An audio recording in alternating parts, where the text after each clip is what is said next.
Good morning, Tom. Good morning. And welcome to my studio. Thank you. I've been hearing about emotion mining that you founded. Can you tell me something about how did you get the idea? Emotion mining came about while I was practicing psychiatry, and I noticed a distance, a gap between myself and my patients. My ability to understand them was not at the level of the service that I wanted to provide them. What was the key deliverable when you created emotion mining? The key deliverable is the ability to separate what people consciously say from what they subconsciously truly seek. Oh, that's great. And how do you translate that into something which is tangible that we can understand?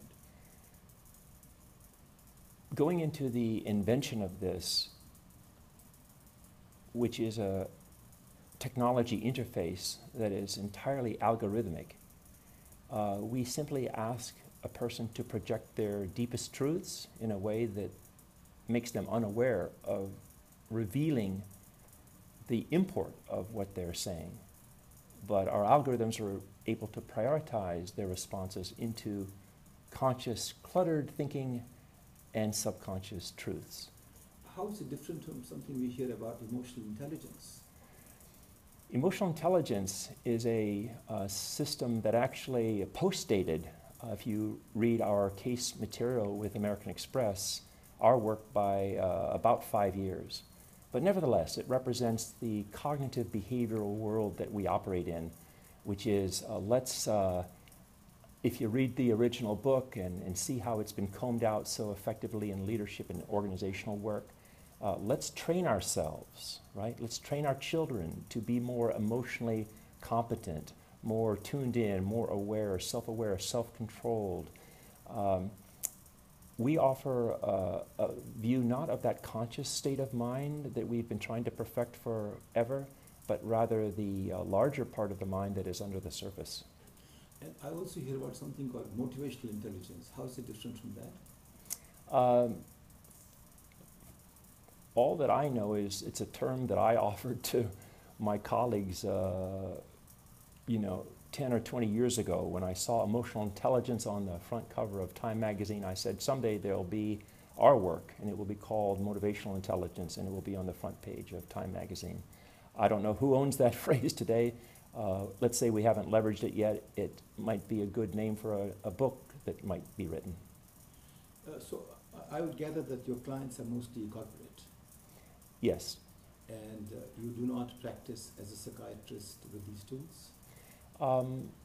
The way it unfolded is I had invented this while teaching at Wellesley College and conducting my psychiatric practice of individual couples group psychotherapy, and sat on this for a number of years, started bumping into the brands, and they started using it, and so ultimately had to simply not take new patients as more and more of my time was spent supporting these brands and developing this technology for use, not just in the brand world and organizational world, but in the healthcare world, which is where I was living then and am living today.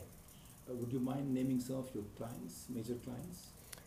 The first clients who believed in emotion and were going about it in different ways were the big brands, the consumer packaged goods companies, the Campbell Soups, the Coca-Colas, and then we diversified into other companies such as financial services and technology companies.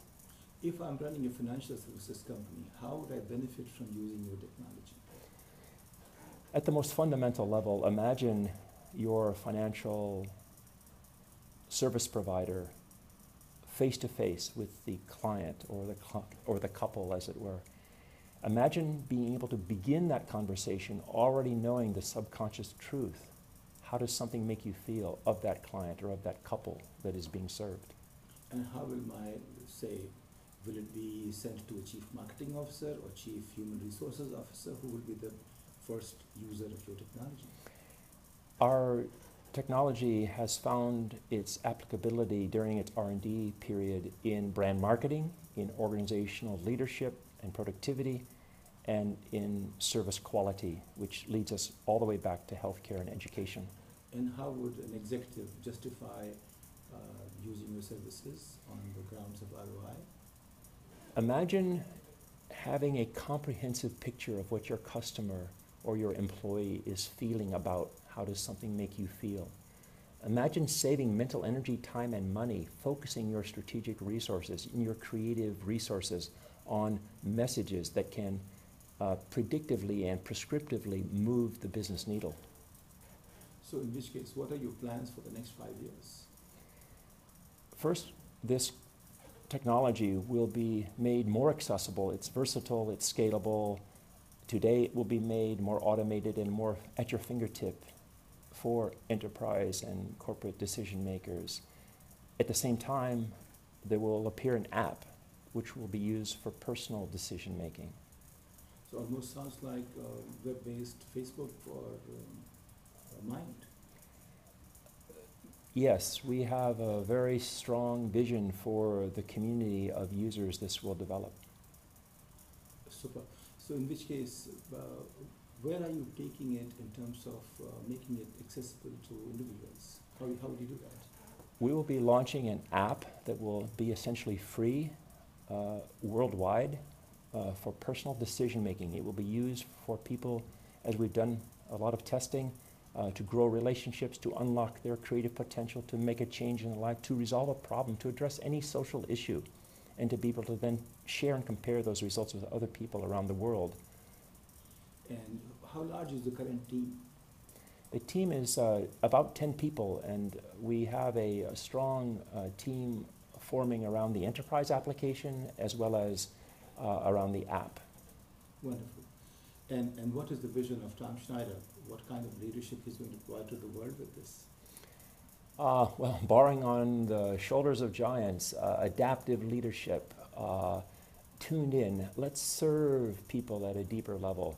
Not manipulate them, not cajole them, not trick them. Let's serve them at the deeper level where they live. Thank you very much. Very educative, Tom. Wonderful to meet you. Thank you. My pleasure.